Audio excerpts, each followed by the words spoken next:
Alright guys, welcome back to your 16th XHTML and CSS tutorial, and I know what you guys are thinking, so don't even say. All you guys are like, alright Bucky, we are on our 16th XHTML and CSS tutorial, and I don't even know what the heck CSS is yet. All you've been teaching me is XHTML, and that is about to change in this tutorial. Let me tell you that first of all.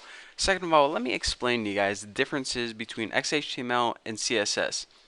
XHTML, as you can see already, is pretty much the basic building blocks for a website. How to add all the main elements to your website, like images, headings, paragraphs, text, links. It's all the core foundation stuff. Now what CSS does is it makes it pretty. It gives you a nice pretty layout, adds colors to your font, changes the font itself, spaces everything out nice and neat. So if XHTML is the core foundation you need, CSS is like the designer.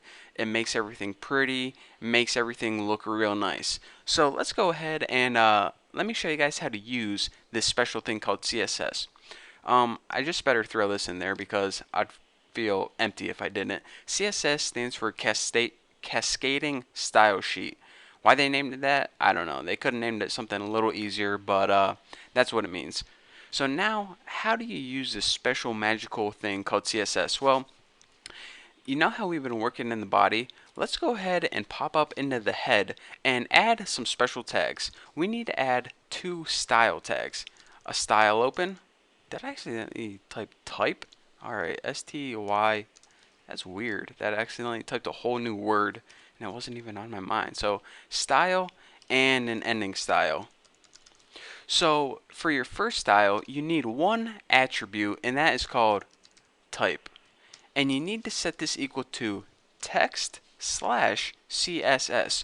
So now whatever goes in between your opening and your closing style tags is going to be the CSS itself. So whenever you are making CSS, you need this every time, no exception, and it needs to be in the head. So let's go ahead and in between these style tags, how are we going to start making our website look pretty? Well, let's go ahead and make a basic website first, and we'll just write this is normal text, and let's go ahead and make a paragraph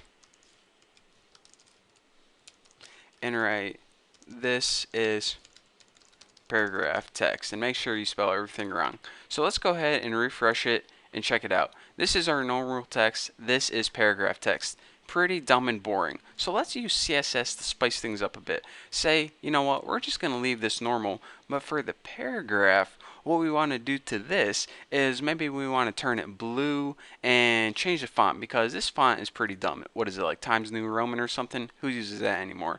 So let's go ahead and in order to change any element on your website, in between your style tags, the first thing you have to do is type the name of that element, the keyword. And whatever a paragraph is, or let me say this, the element name is whatever is in between the brackets. So a paragraph is P, so go ahead and type P. Now press space, and after that, you need to add these little swivelly curly brackets, whatever they're called. Now we already know we want to do something with P. So in between the curly brackets, you type what you want to change.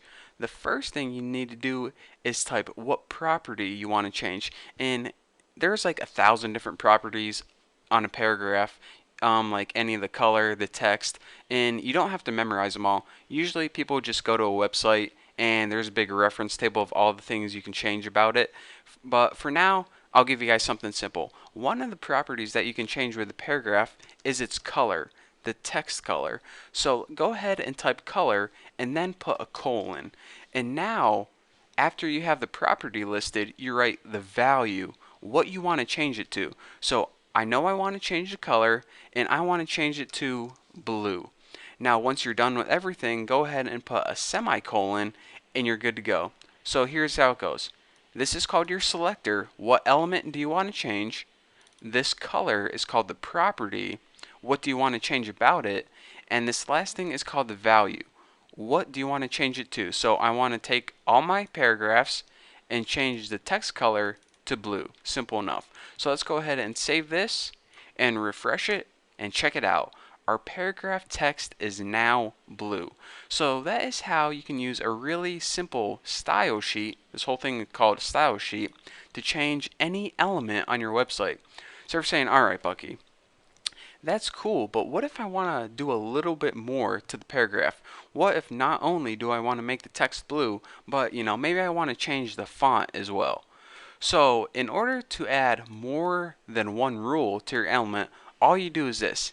After your semicolon, you can go ahead and type another property and value.